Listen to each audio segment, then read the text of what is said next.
Yeah, so all this has changed for you within the last 8 months, really, right?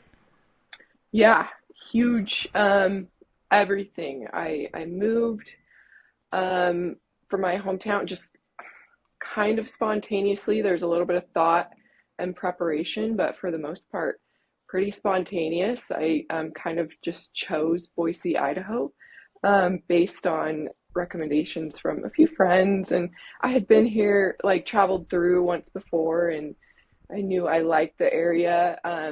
But for the most part, I wasn't really sure like what I was coming here for. Yeah. It was kind of just on a feeling, kind of like a gut thing. Like, okay, this feels okay, this feels right, so let's do it. I needed a change. I came here thinking that I was going to get into real estate, which is what I was doing in Arizona, Hmm. but that didn't happen. Just a complete change of plans, and that's sometimes how life has to work out, I guess, to get you where you need to be. Yeah. So when most people are thinking about making a big move from where they are to somewhere new, usually it's to LA or to New York City, right? And Right, you right. chose Boise, Idaho. Now, did you, we're going to get into your relationship and the business with Amanda, but Yeah. did that play a part of it? Did you No, did you nope. know her before I then? had no idea who she was.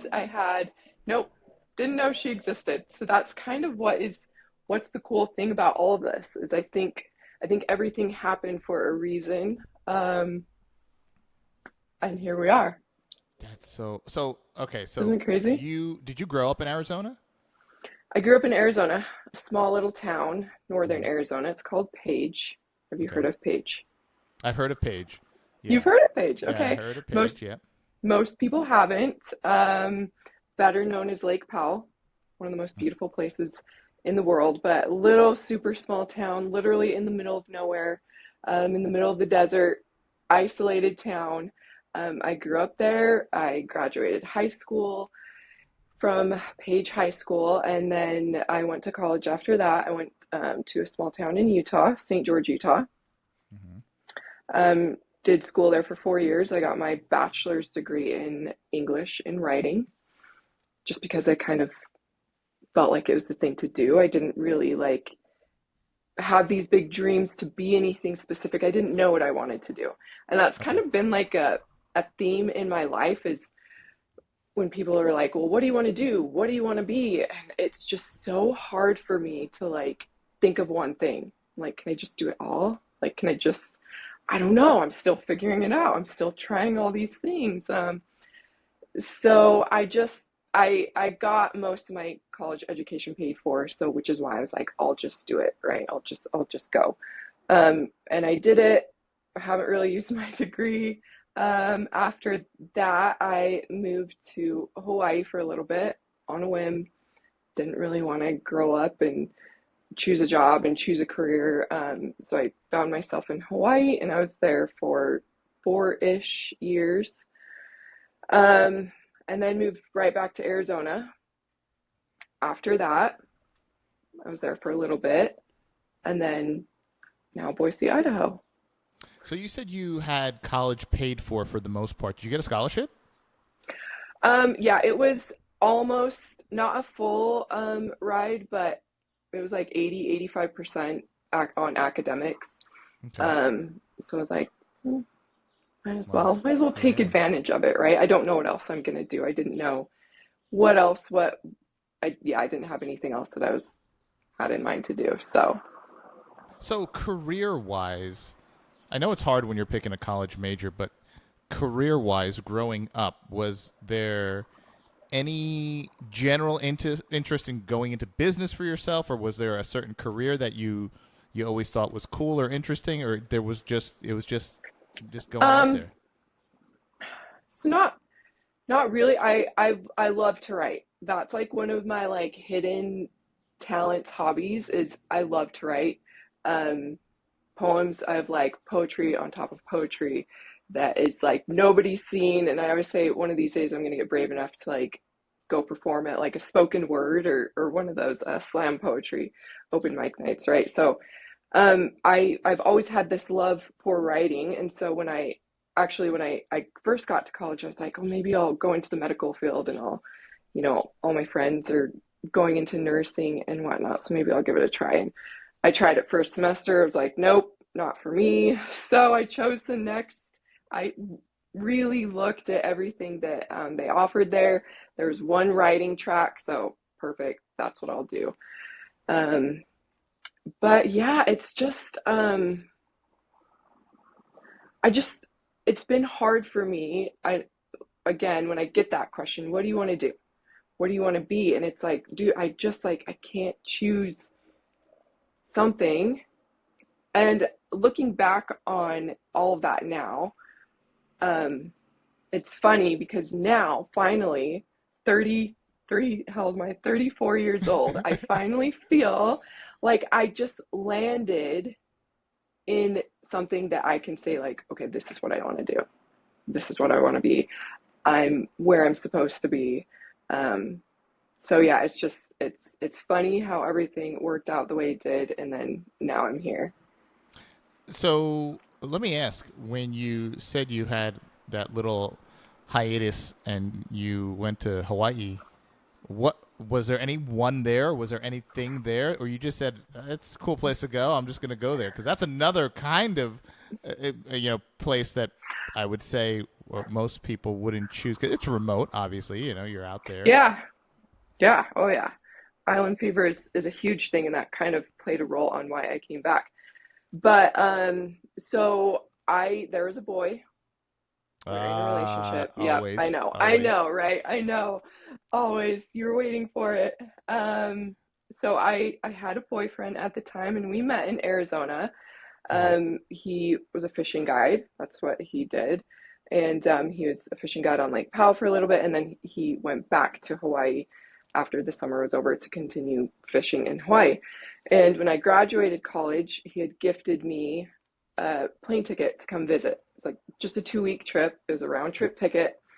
I got there and I was like, okay, well, this is what I want to do right now. Like, I don't want to do anything else. This is what I want to do. So I come back to Arizona for a short time and break the news to my parents that I'm going to go to Hawaii. I don't know for how long, but that's where I'm going to be for a little bit. So that's what I did. And I was kind of just a beach bum, and I fished all the time. And like the first job I got there was literally selling shells on the beach. I joke about it all the time. I literally sold shell necklaces like 20 steps from the water. Amazing, right? And I was like, dude, this is the life. Um, but wasn't making very much money. Quickly realized, okay, I need, a little to get a little like real adult life going here. Mhm. Um, so yeah, I was there for 4 years and just fished, and eventually that relationship ended. And so I had to really evaluate, okay, what am I doing now? What am I doing next? Am I going to continue making a life for myself here and like getting into some like real life stuff, or should I go back to Arizona? And eventually I decided to go back to Arizona because it was hard for me being that far away from family. And like I said, island fever is a real thing. And um, I just felt like that was the right move. And I think it was. I miss Hawaii. It's amazing, perfect place, but definitely the right move. So Yeah, it got to be a hard place to leave, right? yeah, it was. It was really hard. And I miss it all the time. And I think one day I'll have a house there, right? One day. Which island were you on? The Big Island. Oh, you're on the Big Island. I was Okay. in Kona. Yeah. Oh, Kona's beautiful. So pretty. Big Yep. Iron Man race there. Manta rays? The Iron Man triathlon. Oh, the Iron Man. Yes. Yeah. Yes. The Iron Man. Huge there. Yeah, I think it's there. The like championship that they Yeah, have there. It's a world Yeah. championship. Yeah, Yeah. yeah, Yeah. yeah. That was always a huge deal. So, so now, so that I'm glad that you have the backstory now because the people watching and listening are gonna be like, wait a second. Now, from that, you got into where you're at now. So I know when you came back to Arizona from Hawaii, you got into real estate, right? Hmm. Now, Yep. was that something you're all right, I need a job, let me get my real estate license and start doing something? Was that kind of one of those? Exactly. And it's great. I love real estate. I really do. But that's exactly what it was, is I was kind of hopping around job to job again, me like I don't want to, real job. I don't want to grow up. I don't blah blah blah all this. Well, I knew I needed something. So it was actually during COVID when I got laid off from the job I was at and had to stay at home, and I thought maybe I'll just take this time to get my real estate license online because I'm just bored out of my mind anyway. So that's exactly what I did. I did it all online. It took like 6 weeks. And then that was it. I took the exam and that was it. And it was so easy. And I always tell people, if you're in that same position, like, what am I doing? I don't want to do this job. I kind of need something, like, get your real estate license. It's so easy to get. You can do it all online. It's cheap to get. And I loved it. I enjoyed it. And so that's what I was planning to do when I moved to Idaho. Because I really do. I like it. So now let's go to the decision of you're in Arizona, you're doing real estate.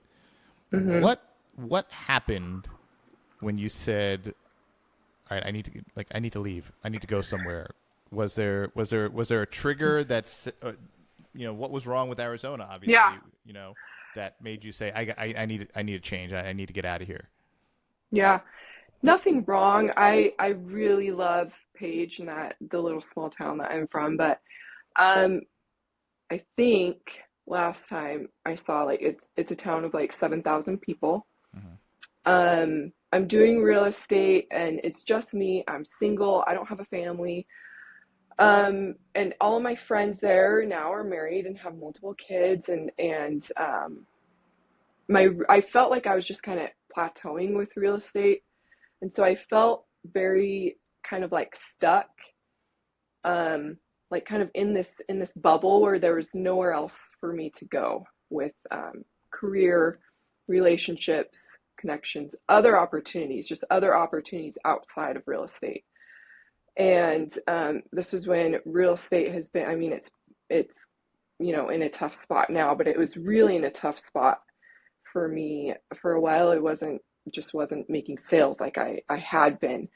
Um, and I had another side business going, and all of a sudden that income stopped, and real estate wasn't doing too well. And so I was like, okay, well, something needs to change. I had been feeling that I needed to move out of Page for a while, probably a good year, but I was just comfortable and I was content. And I thought, well, what if it's the wrong decision and I get somewhere new and it sucks and I'm just like feeling worse and scary, moving to a place where I don't know anybody and I just have to like start over. And so I just stayed in Page because I was just comfortable. Mm. Um, and then all of a sudden, these my sources of income stopped, and so I said, "Well, I have to do something. I can either figure something else out here in Page and still continue to feel just like in this little bubble where I don't feel like there's many opportunities for me anymore, or I can make the move.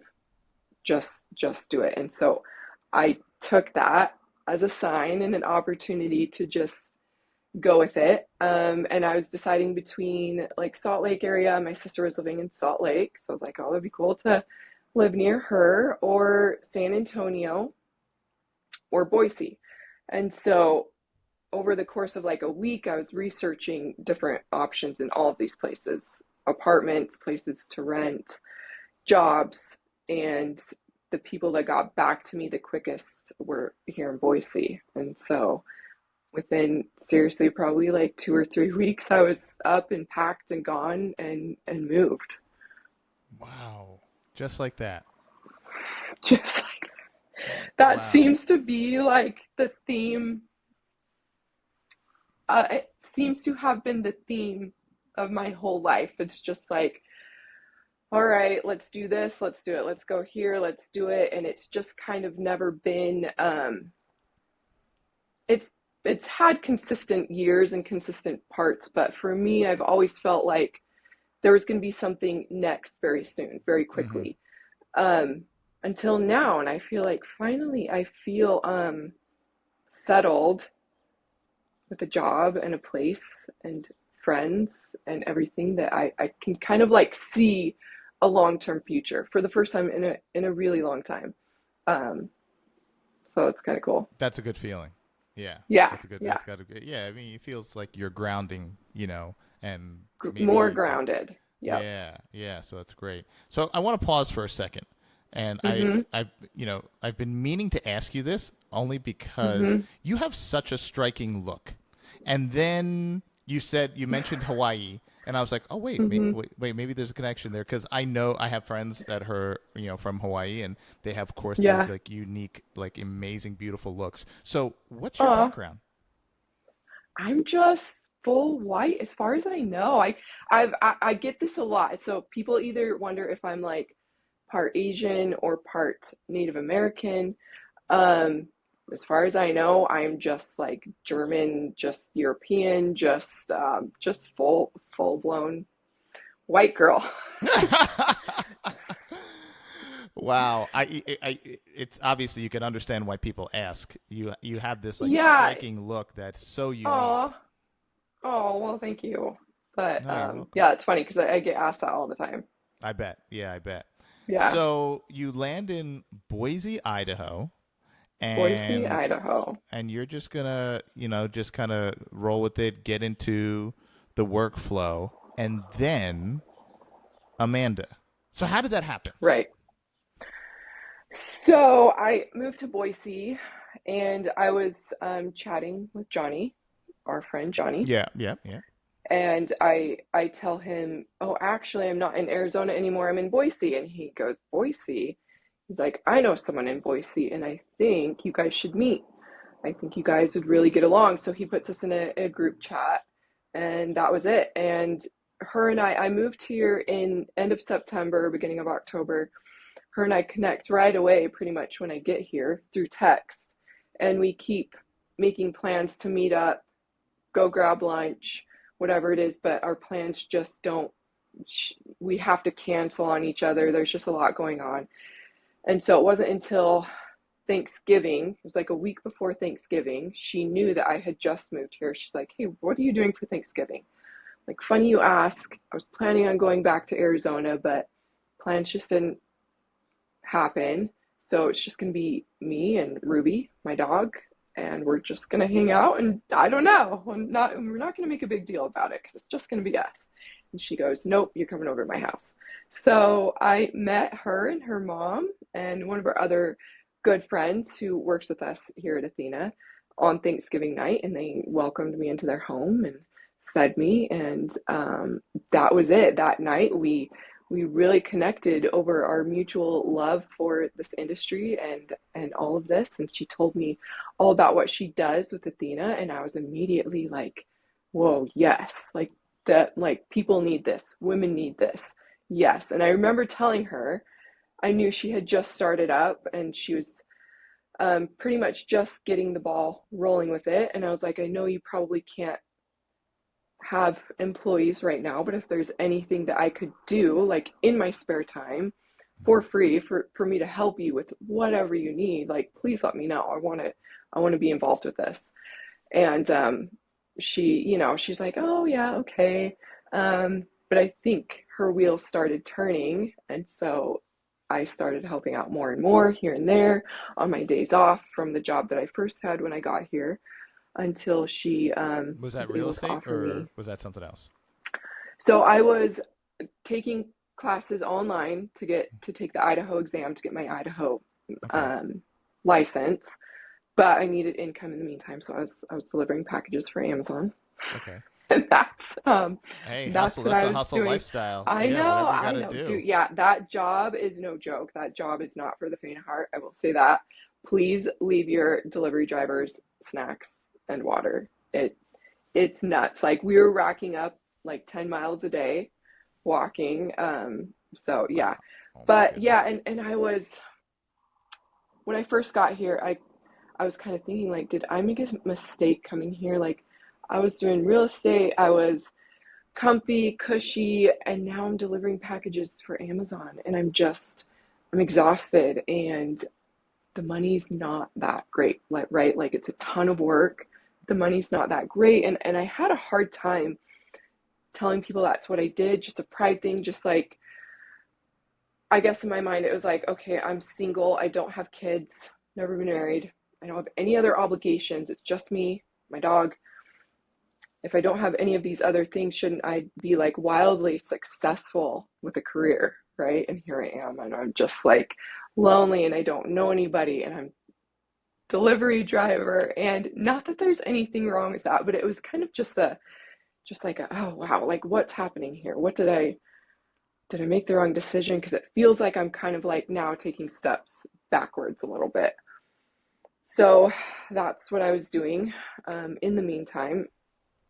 And then Amanda came in and real estate went out the window and now I'm here. So I want to backtrack a little bit because Yeah.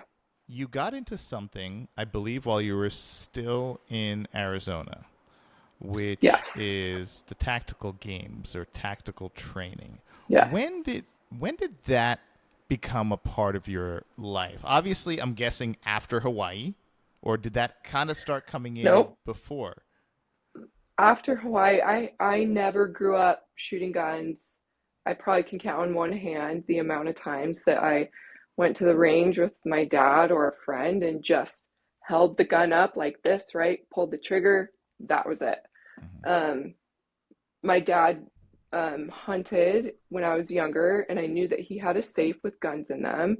And he would try to like introduce them to me and, hey, do you want to go to the range? Do you want to learn about any of this? And I was just very like, no, I don't think so. And he never pushed it. So it wasn't until 2019 was my dad actually, we had been doing CrossFit for a few years together. I came back to Arizona, got really into CrossFit, became obsessed with it. I got him into it, and so we were doing CrossFit together. Really cool time in my life to be able to do that with my dad as an adult, and that was like our thing. And I remember it was like early 2019, and he came to me with something that he had found on the internet. He's all, look at this. We should do this. I think we could do this. And it was the tactical games. It was this article he had found online about the tactical games. And I was like, what is this? What are these people doing? And he's like, we already do CrossFit. I bet we could do a lot of this. I can show you how to shoot guns. I can teach you everything that you need to know. Like, let's do it. And it was like, Dad, this looks crazy. I don't know the first thing about this. I don't have any of this stuff. Like, what are these people wearing? What's all this gear? And he's like, it's okay. Like, we can figure it out. Let's do it. And I just had every excuse under the sun, right? Like, where am I going to find the time? Where am I going to get the money for all this? The gear, the guns. How long is it going to take? Travel. Where do we have to go? It was always like, Dad, yeah, someday let's do it, right? Like one day we'll do it. And unfortunately, end of 2019, my dad passed away. And so Oh, so it was, I remember, as silly as it sounds, there were other things, not just the tactical games, but there were other things. My dad was always huge adventure seeker, wanted to go and do everything under the sun, motorcycle rides, camping trips, skydiving, anything he would want to like have these things to look forward to regularly. And so when my mom called me and said, Jade, Dad's been in an accident, we're headed to the hospital, immediately what's going through my head is all of these things that I've had excuses not to do, right? All of these things that he's wanted to do that I just had all these excuses for. And that was one of them, unfortunately. Um, we're at the hospital, he didn't make it. And it was took it a a while car for me. accident? Was it a car accident or? Motorcycle, he was riding his motorcycle, just what his probably his biggest love after his family was motorcycles. Mm. And so at least there's that. And I think, yep, he went out doing something that he truly loved. But motorcycle accident, you guys please watch out for motorcycles. They Oh are my hard to see. goodness. They're hard to Yeah. spot. But so I kind of went into just a dark place for a while, just all that guilt of like I could have done more with him and I should have. And I should have done these things that he came to me and said, Jade, let's do this. And I just still, it's hard for me to live with that like it was because of me and my excuses that we didn't get to do some of the things that he really wanted to do together. Um, and I struggled with that for a really long time until one day, um, I thought I need something. I need something to pull myself out of this. My dad was good on these things that he called gut checks. Um, we everybody needs their regular gut checks, and these were things that you went out and did that, but you were scared to do them. They made you feel that feeling in your gut that this was really risky, this was scary, but if you survive it and you get through it, like, man, you know you're alive. Like those are the times that, okay, I'm alive. I got to start acting like it. And so I started to slowly remember these gut check moments that we had had together. I was like, I probably just need a gut check moment. Dad, give me a sign here. What should I go out and do? And for some reason, and during this time, I was thinking more and more about my mom, my sister too. We didn't all live under the same roof, but we all lived in Page, Arizona. And thinking about my mom, and now she's on her own, and what could I possibly do to like fill a little bit of my dad's shoes? I know I can't be the man of the house, fill that role 100%. I know there's a lot of things that I can't do that he did, but is there anything in a small way that I can do some of what he used to do for us? And my dad carried a gun. He had his concealed carry permit. He always urged us to, my mom and my sister and I, but we never did. But that was something he always did. No matter where we were, he had it on him. And so I remember seeing a concealed carry class coming up in Page. And so I was like, we're doing it. We're all doing it. I made my mom and my sister do it with me. We all got our licenses. And I thought that maybe this is what I can do. I know that maybe I can do this. And maybe I can take on that like small protector role when we're all together. I don't know why I thought that this was the thing, but I was like, let's do it. So we all got our permits.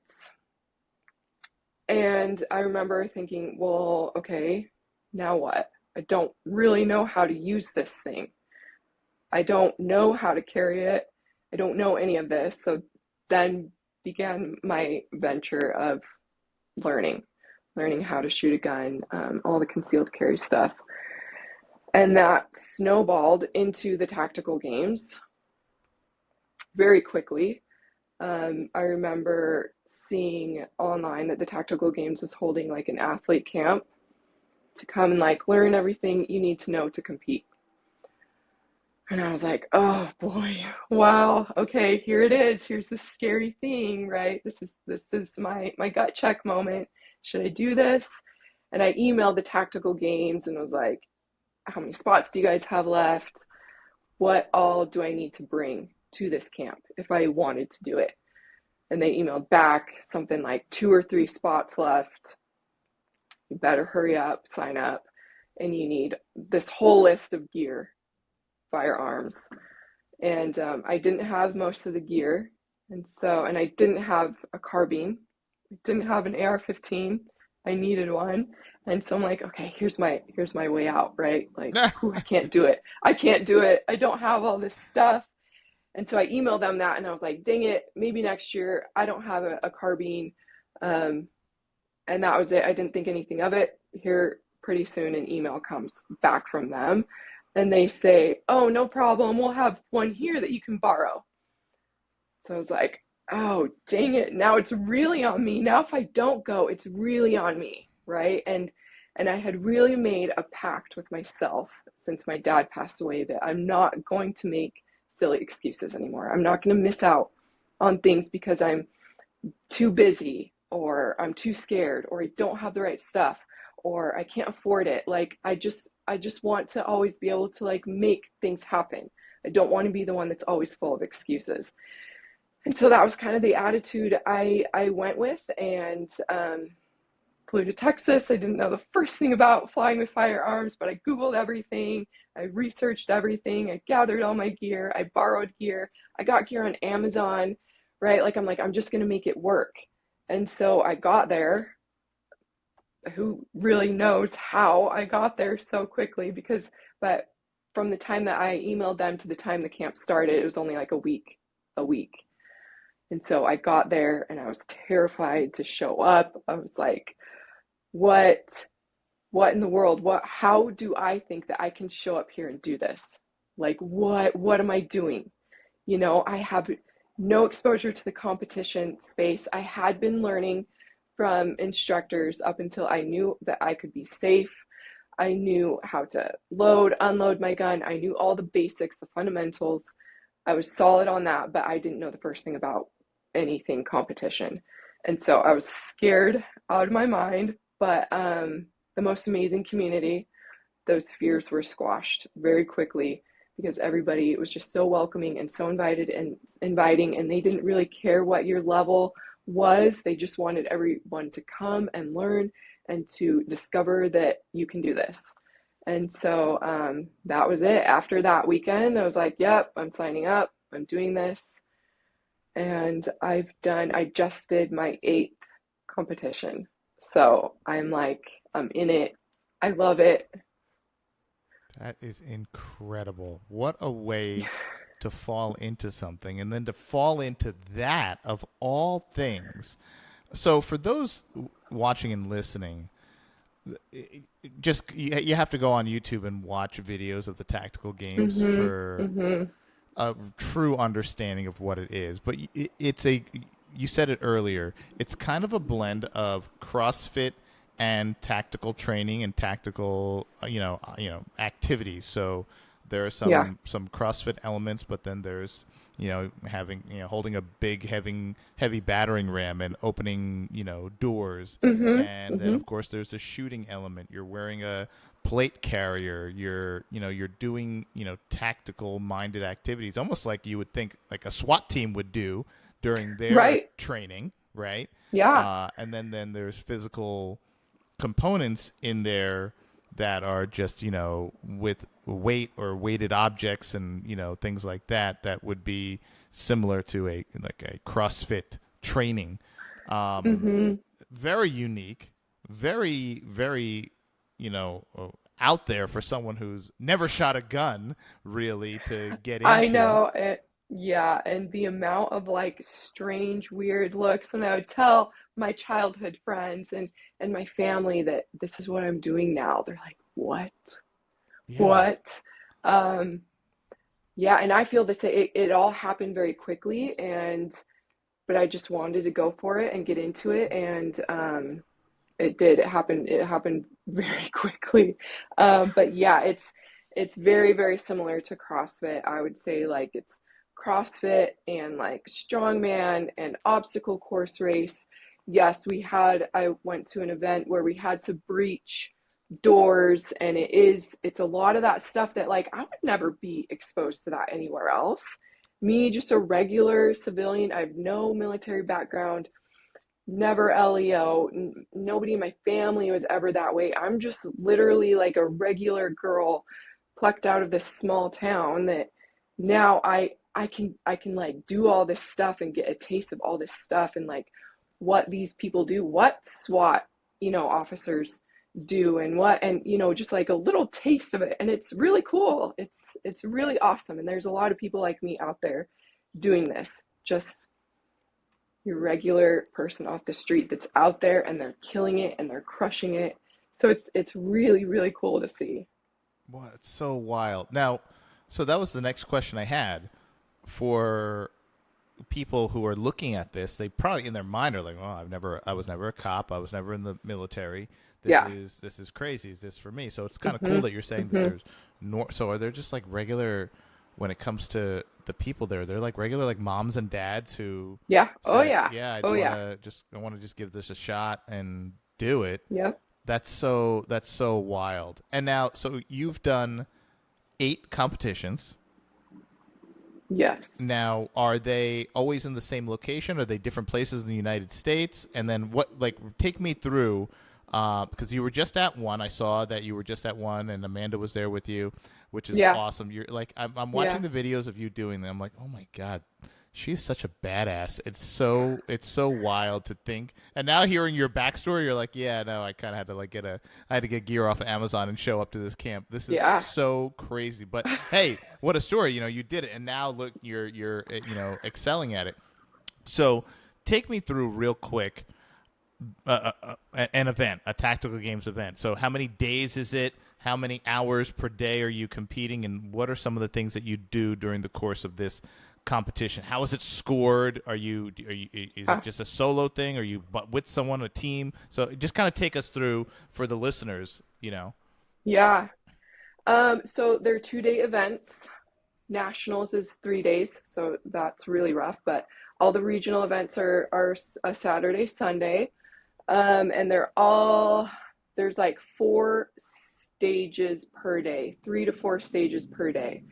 It's an all-day thing. This one that we just had here in Idaho, I think I got there at like 6 a.m. and I didn't wrap up until like 5 p.m., 6 p.m. And your stages are throughout the day. So sometimes you'll have longer breaks between them, sometimes they're short, but it's fitness and shooting. So it's very much like it's kind of like an AMRAP style, like CrossFit workout sometime, or it'll be like 3 rounds of this. And let me see if I can remember. One of the stages in Idaho, we had to climb a rope, shoot. We shot pistol, rifle, and I might be totally butchering this, but this is a good idea. Climb a rope, shoot rifle, shoot pistol, climb a rope, single-handed farmer carry around a loop, drop it, climb the rope, shoot. And then again, climb the rope, farmer carry, climb the rope, shoot. So it's pretty much that. A lot of them are that way. Some of them, one that we did, hand release burpees over a bar. This one was interesting. We did burpees over a bar. You could do up to 10, but it was up to you to kind of like plan it however you thought would be best for you. Max 10 burpees at a time. For each burpee you completed, you got 1 round of ammo. Mm-hmm. And so your judge, as many burpees as you did, he was counting. He would give you the ammo.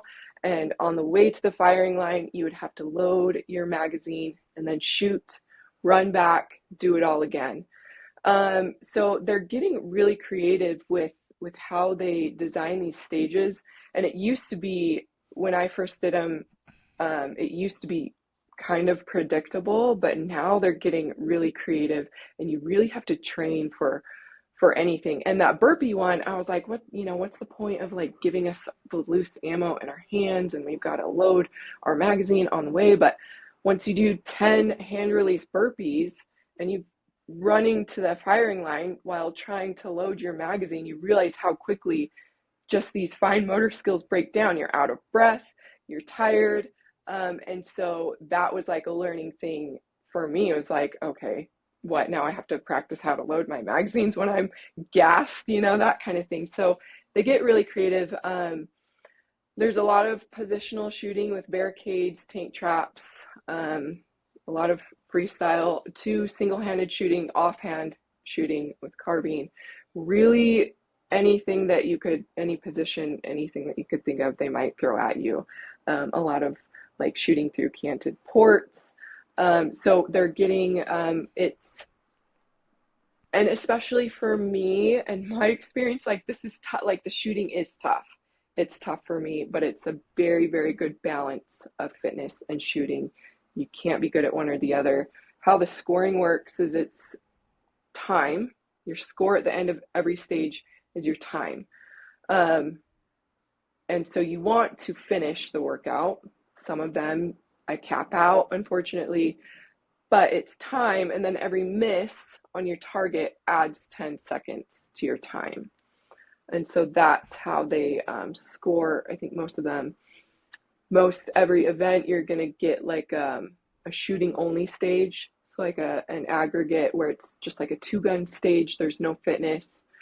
And then they try to have like a fitness only stage too. So like max sandbags over the bar, or, where it's fitness fitness only. Obstacle courses, that's been one that I've seen that's only fitness. So have you climb over walls and do all these things. And generally there's a long stage, so both longer range shooting. I think I've seen it out to almost 800 yards before, so that's something too, is you're not always going to be able to shoot that far at every range we go to, but some do have the capabilities for us to shoot that far. So you could show up and have to shoot 800 yards. And do you know your holds? Do you know all this? So there's a lot that I think people don't realize, that you have to train for and you have to know. And long runs, long rucks. So it's a really a little bit of everything. Breaching doors, that was fun. So when you say you're doing 800 with a carbine? Yeah, if I'm not mistaken, I think we were at the NRA Whittington Center in New Mexico, and that Hmm. range is amazing. And I think it was 700 something, I Wow, think. that's a long shot with like a regular carbine. Yeah. Yeah, I think I might be mistaken, but I mean, 700, that's not uncommon No kidding. for, yeah, to get that thrown at you. So, So now have you upped your so okay, so let me ask you first of all, first question is what kind of burpee was that? A hand what? Hand release? hand release. What is that? Yeah, so when you're down, you have to lift your hands up off the ground. Oh, so you're full chest on the ground. Full chest, yep, full everything on the Oh, ground. So you have to fully hit be the in that, ground. Yeah. hit the ground.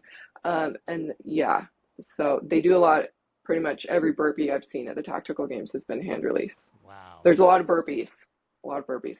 One of my good friends just texted me this morning. She's like, all right, I'm doing it. Give me like five major things that I need to train for the tactical games. And burpees was in there. I'm like, do burpees, Oh my do a lot of God. burpees, I hate burpees. Oh, they're awful. right? So now, do you work out regularly, like go to the gym and work out, or do you just kind of do CrossFit workouts now? Like, what's your workout strategy to maintain for this? CrossFit's a good thing to do. I wouldn't say if you're really serious about this that it should be your only thing. Definitely CrossFit style workouts help. I tried to do it on my own for a while, and I just felt like I wasn't doing enough because it's you really do have to be well rounded, like prepared for almost anything. And so I've enlisted the help of fellow tactical games competitor. He does programming. He does specific programming as part of TTG programming, tactical games programming, which is all online. It's phenomenal. But I've enlisted his help to kind of help guide me on what I need to do. So it is a lot. It is like CrossFit, AMRAPs, Metcons, but he throws in there, awkward things, sandbags, getting over boxes while carrying sandbags, farmer carries. It's a lot of odd objects and getting over objects, getting over walls, boxes, really high boxes. So yeah, I feel like I've been so lucky to meet so many people in this space and have so many friends who have really helped me because there's no way that I could like figure out how to train for all this on my Right. own. Um, yeah, I rely on the people around me to, hey, give me tips. How do you train? What do you train for? Um, but it is heavily like CrossFit style, I would say.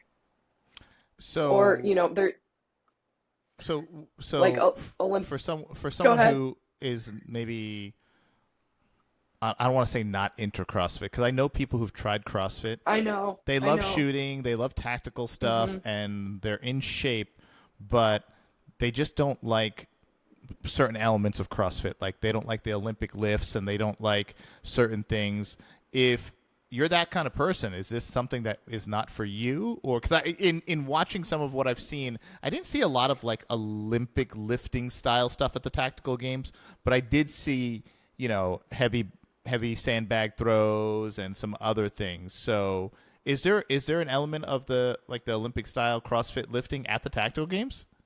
Yeah. They Oh, don't have them at everyone, but the axle bars. So they'll have us where we've got to carry the axle bar overhead. So you hmm have to know how to get that bar up and overhead. So there is a little bit of that. Um, they don't have that. I haven't seen that at every single one, but they will pull them out. And they don't give you the stage descriptions or what you're gonna do until like the Friday before, the night before it all starts. So it really is, you don't know what they're going to have you do. But yeah, there is a little bit of that. And that's one of the things I told my friend this morning when she asked, what should I work on? And I told her cleans, know how to do a clean and know how to get that bar over your head. That was like one of the main points that I told yeah. her. Wow, So this is wild. So wild. I mean, everyone listening, you got to go. You got to watch some videos of the I know tactical it games. sounds It's crazy. I know it sounds insane. And it looks really intimidating. They have great photographers, great videographers that make everybody, I mean, everybody is super badass, but it's not intimidating. Like you show up and I promise it's not intimidating. But it does look that way. It sure Very much does. does look that Yeah, way. it sure Yeah. does. You see people with a battering ram trying to blast open a steel I, door, and then you got to run through it and shoot and do other stuff. It looks serious. It doesn't look like the average person can do it. But I'm when are you going to thinking, get out there? yeah, I know. Come I'm nervous. on. I'm nervous. I did this Oh, stuff. I'm you like, I don't know if I crush can it. do this. Yeah. um, so I want to jump into now your role at Athena Tactics. So the people who've been listening, watching, know that I had Amanda Rose on the podcast, and that is, the Athena Tactics training company, and she started that not too long ago, right? Yeah. If I think she's been doing the training for a year and a half, a couple years is all. Athena Tactics has officially been a, an LLC for just a little over a year, so it hasn't been too long. Okay, so explain Athena Tactics to the listeners, viewers. Athena Tactics, we're here right now, actually. And does it look like a cozy, inviting space to It you? does not look like a tactical training space. Yay! It looks like Perfect. Pottery Barn behind you. It looks beautiful. Awesome. Love it. Yeah. So that's the vision that Amanda and I wanted to create here. But Athena Tactics is self-protection training, largely for women. Our focus is women. We do kids and families, but self-protection training. So that's not only firearms. It's non-lethal options too. So if you want to come and learn how to use a taser or learn how to use pepper spray, it's situational awareness. It's self-protection, all encompassing, not only physically but spiritually, emotionally, mentally. We really want to just help women gain the knowledge and skills to protect themselves from whatever it is in society. If it's a person, a physical threat, um, mental stuff, emotional stuff, abusive relationships, whatever it is that women are need help with, we want them to come to us and to feel confident that they can take these things on and know how to handle them and fight them. So, in a nutshell, I mean, it's a lot. It's a lot that we do here, but in a nutshell, that is what we are aiming to do. And what's your role there now? So are you kind of there full time now? Like, so what's your and what's your role? Yeah, I took the jump and I quit Amazon and I'm here full time now. And it's Amanda and I together as partners, and we're both just doing whatever we can and whatever we have to do to make this thing successful. I mean, we're both behind the scenes doing marketing and website stuff and admin stuff and teaching and instructing everything. We're both kind of doing it all until we have the time and capacity to like spread things out a little bit. But right now we're really just trying to get it up and going and as much out there for the whole community. So it really takes a joint effort to like jump in and do everything.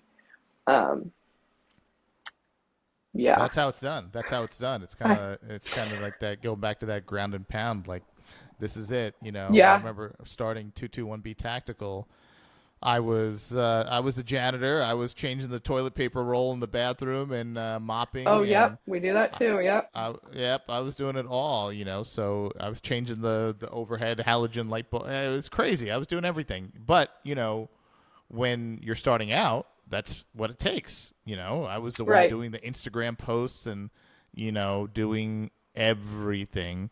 And yeah, that gets old. But you know what? The good thing is, down the road, now I can coordinate with all the people who are doing all those things. You name it. I don't care if it's the guy running the office, the Yeah. guy's running the Instagram.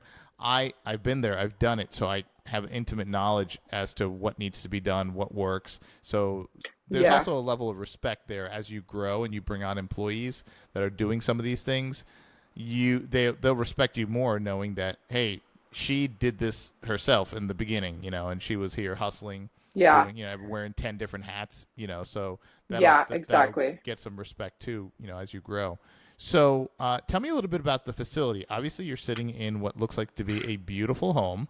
It is. And so, as far as the training facility, maybe for some of the ladies listening, run me through a typical course and what the facility is like there. Yeah, so it looks like a cottage. Amanda and I call it the cottage. It's a warm and inviting space. We didn't want it to look industrial and we didn't want it to feel cold because that's kind of what you get. That was my first experience when I started seeking out instructors and places to learn. And it was, it is very masculine, and not that there's anything wrong with that, but that's just the industry that we're in. It's heavily masculine, or male dominated.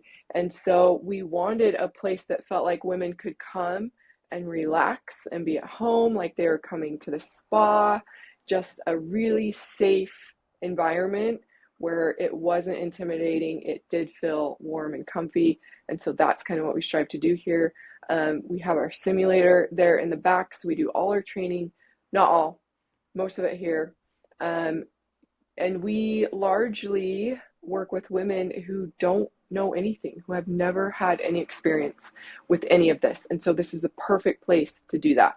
Amanda and I have both had bad experiences first learning from just environments or instructors that just weren't right, made us feel uncomfortable, was intimidating, made us feel like we couldn't do this. At least for me, I've had some instructors that really gave my confidence a knock, and made me feel like maybe I just cannot learn how to do this.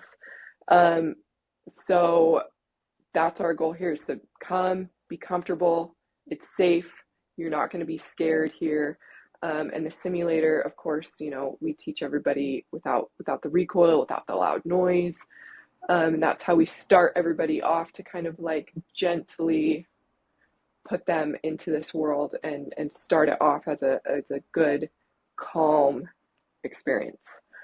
And then before you take them out to the actual range to, Yeah, yep. yeah. So we work with people. It's neuroscience based how we teach. So it's a lot of repetition. It's a lot of getting these fine motor skills, these fine movements down to where we can do them without even thinking about them. And so this is the perfect place to do it.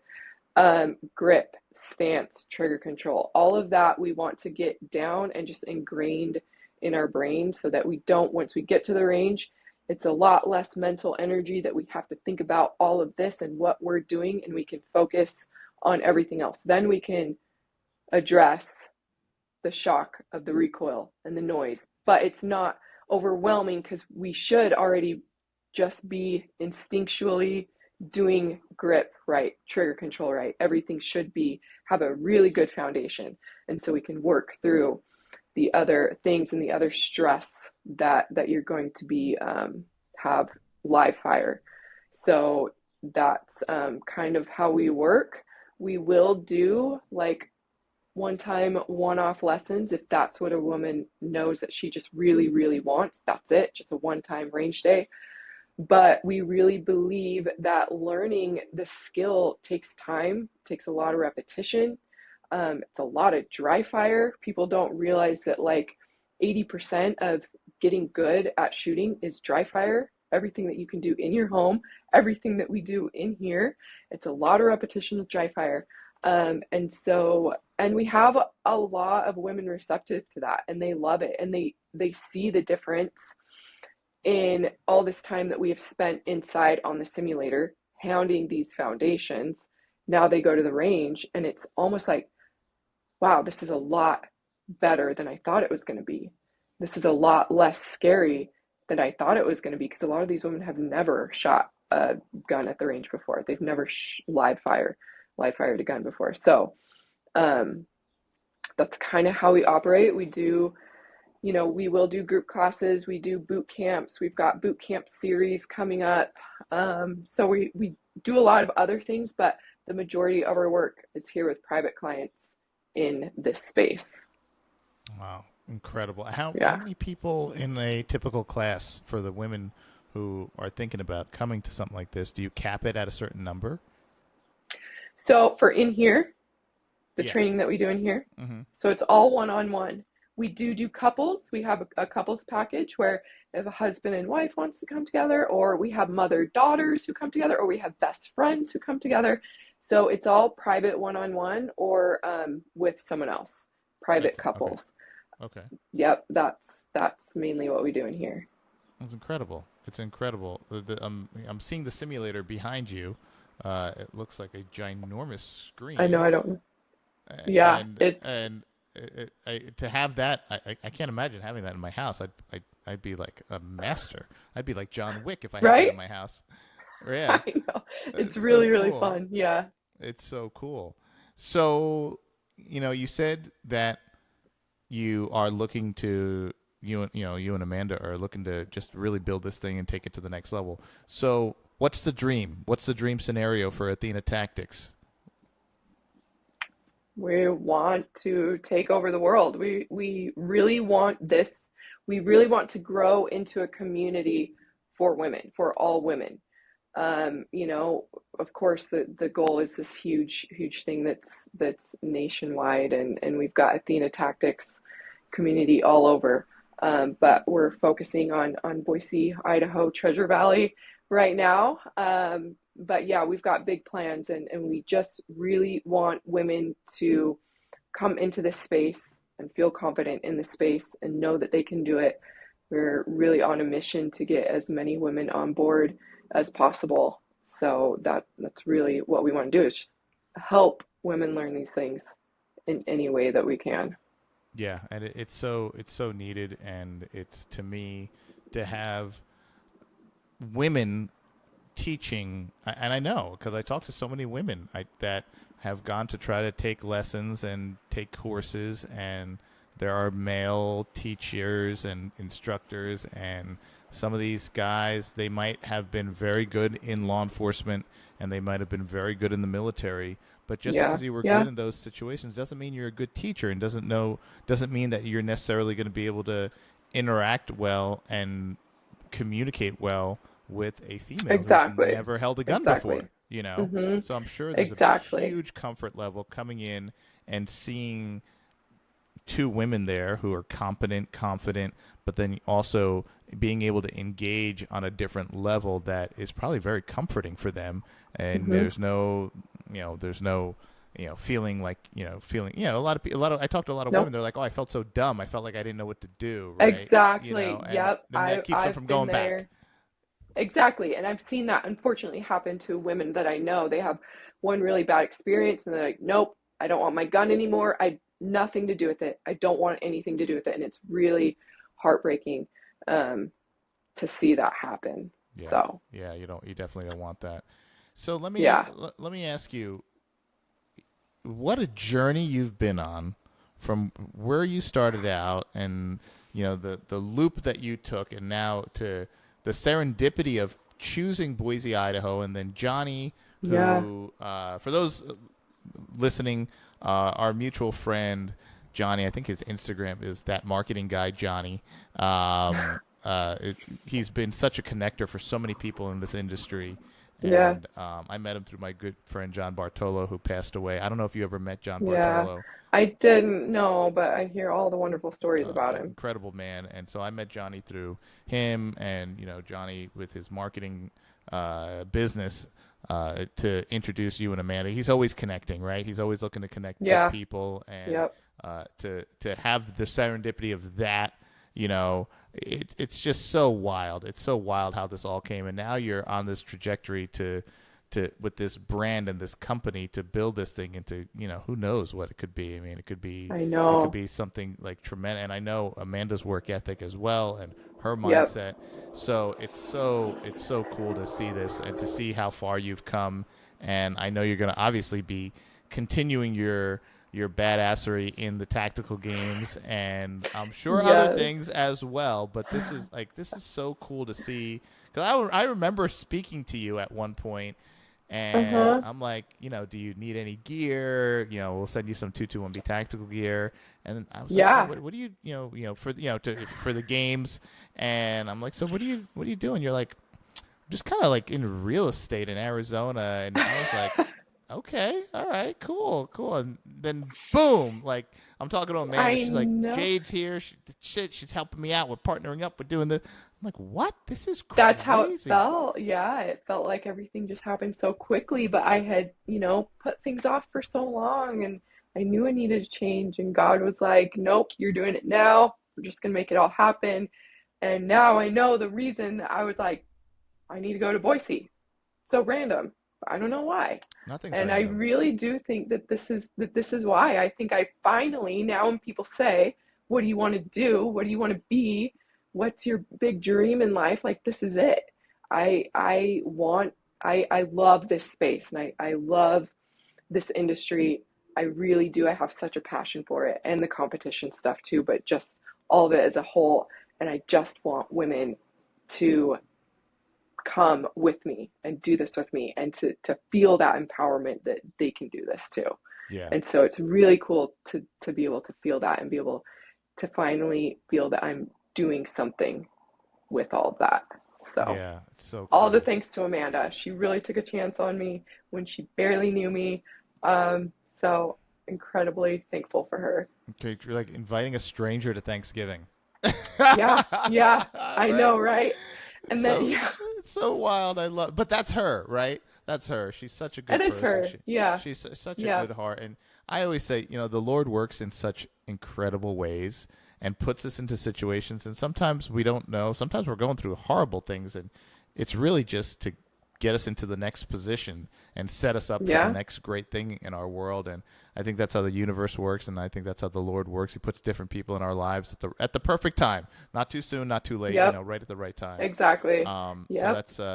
that's so cool. So I want to share with the listeners, the viewers, where they can follow your ever evolving journey.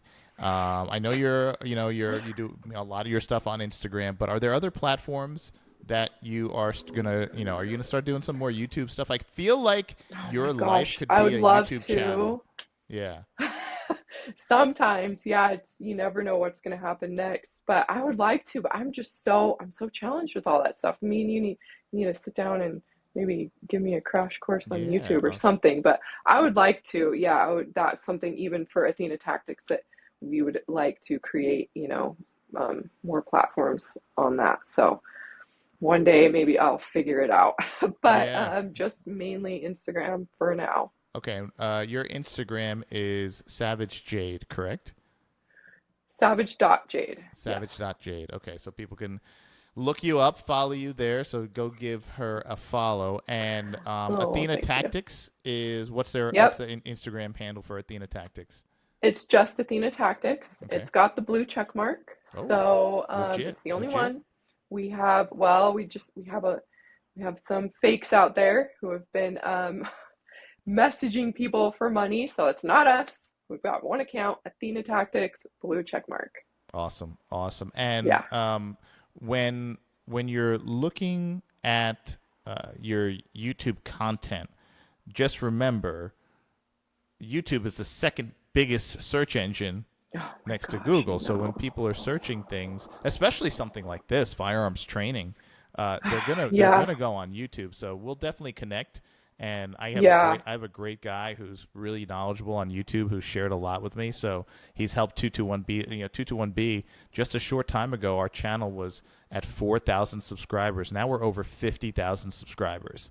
are you serious? Yeah, so I could share some stuff with you for sure. Yeah, that And would be huge. We say all the time how we just love to shoot and we love to teach people how to shoot, and learning all of this other stuff is just, it's overwhelming because it's yeah, stuff we have to do, right, to grow the business, but we're learning as we go. And so, yeah, any information or anything that you could throw at us would be yeah, for sure. wildly I'm gonna have to come helpful. out there. I'm gonna come out. I'm gonna come out there and check that Yeah, place do out. it. I want to check out Come the see the cottage space. and Yeah, see come what see you the guys got cottage. going on. And We'll give you the spa-like experience. listen, I'm gonna just so you know, I'm coming out there in the summertime because I don't know if I could do Okay. Boise, Idaho. I'm a Florida boy now. I don't know if I could do Boise, Idaho in the winter.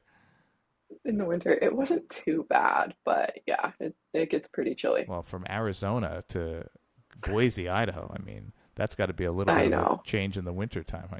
Probably had to buy There was a a little coat. more snow than, yeah, I I would bet. have liked, but we survived. That I would have liked. Yeah, I'm gonna have to come out there. I can't wait. I can't wait to come out and Yeah, see you, ladies. And I'm so proud of both of you and what you're doing and your journey. And I'm definitely we're gonna connect after this, and we have to set yes, up a time let's to do talk it. some YouTube stuff and get you Yes, ladies out there because the women out there across the country and across the world actually need to know about this. This is huge. So yes, thank you. Jay, thank you so much. This is so awesome. Yeah, It's so good to connect with you. The couple of times we've seen you through the different trade shows and things like that, but I have a feeling I'm going to be seeing you a lot more because I want to, yes, I you're hope working with so. Amanda, and I can't wait. I can't wait. So thank you for taking the time Me neither. today, and thanks everyone for listening, watching, tuning in. I'll see you next time.